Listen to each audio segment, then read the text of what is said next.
Hey guys, how you doing? We got another update here. This time when it comes to the Syrian civil war. The Syrian civil war seems to be really overflowing to other countries. More and more countries are getting involved here.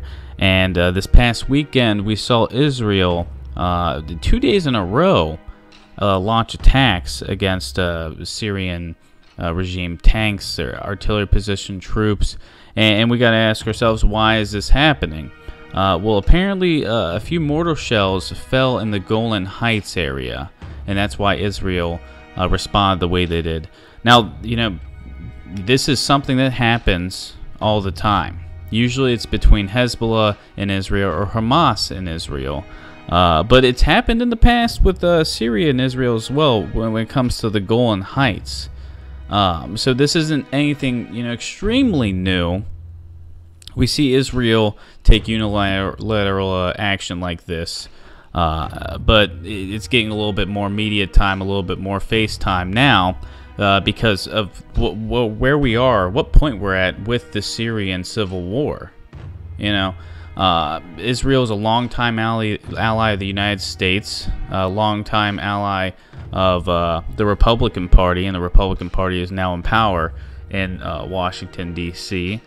And we're not just seeing, you know, this spill over to Israel. You know, this is a huge, like, spider web of events going on, and it's not just pertaining to Syria.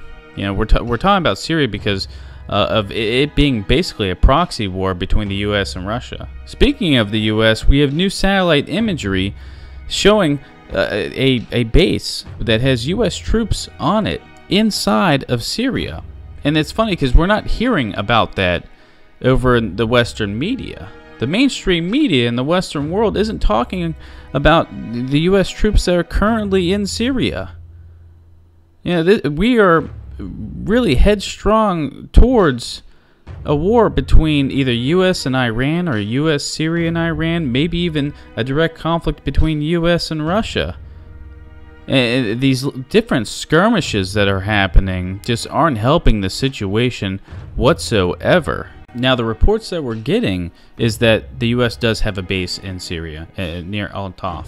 All right, and it's not just the U.S. They've got British special forces there as well. So this is you know, the Western world in Syria right now, in the Syrian conflict. The U.S. just deployed the HIMARS system.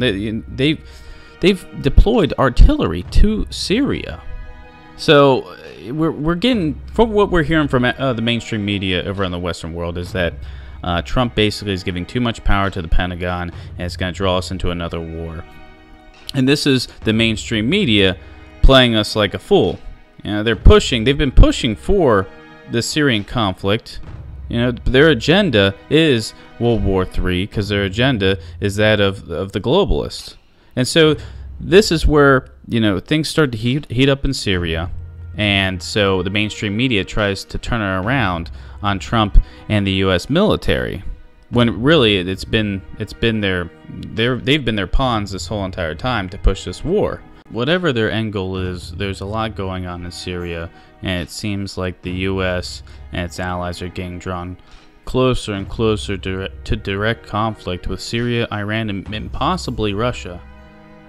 But as more comes out, as more develops with the situation, we'll cover it, we'll analyze it, we'll have a discussion about it, guys.